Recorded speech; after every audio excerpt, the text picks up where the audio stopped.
rekam jejak resolusi jihad ke Pak Agus Sunyoto. Ya, kalau saya sederhana aja, saya tidak memiliki keinginan buku ini diakui oleh pemerintah. Enggak, saya menulis dan saya berharap buku ini nanti dijadikan rujukan untuk diajarkan di sekolah-sekolah di bawah Ma'arif. Langsung masyarakat memahami sejarah, nggak perlu pengakuan.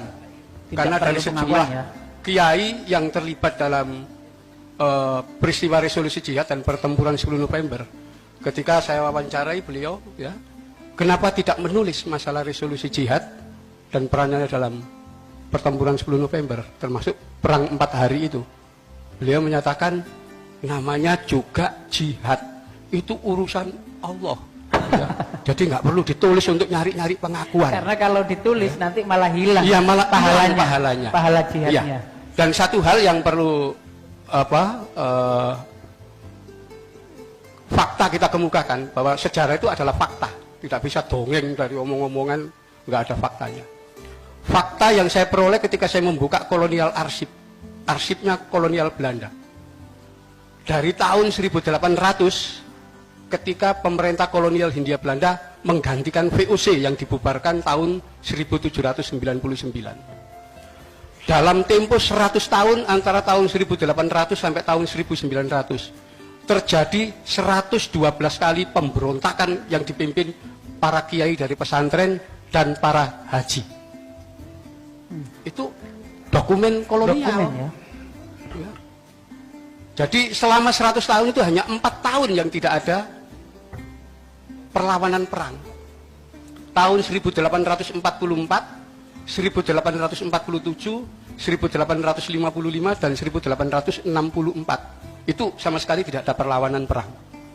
Ya. Selain itu 2-3 kali sampai 4 kali dalam setahun pesantren dan para haji berontak. Ya. Apa itu? Itu artinya kalau nanti resolusi jihad itu hanya didasari orang berdoa di Multazam sana, saya kira seluruh haji yang melakukan perlawanan ini sudah berdoa di Multazam sejak awal. Ya. Tetapi yang perlu dipahami bahwa resolusi jihad itu pemahaman Kiai Wahab Asbullah, ya, Kiai Hasyim Asy'ari terhadap peta kekuatan yang dimiliki oleh umat Islam waktu itu.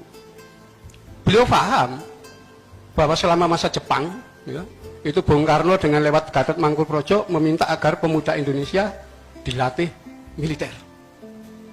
Itu sebabnya bulan November 1943 dibentuk oleh Jepang tentara sukarela pembela tanah air PETA.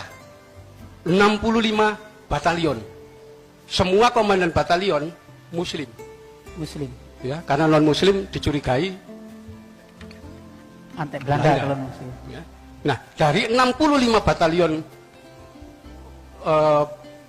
tentara sukarela PETA ini, 20 batalion itu dipimpin oleh para kiai. 20 batalion. 20 batalion dari 65, ya.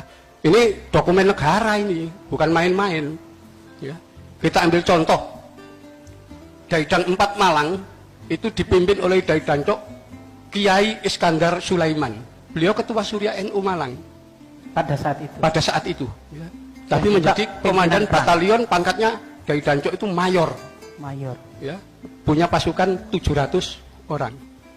Kiai Samun, ya, itu di Cilegon, Banten. Ya. Di situ Kiai Abdullah bin Nuh di Jampang, Kulon. Pak Agus, itu juga ditulis ya dalam buku yang rencananya. Oh iya, semua saya masukkan. Semua. Kenapa? Itu data sejarah. Ada bocoran tentang judulnya mungkin, Pak Agus? Ya. Iya, nanti ya peristiwa pertempuran 10 November dalam kaitan dengan resolusi jihad. Ya. Dan resolusi jihad itu bukan mengada-ada.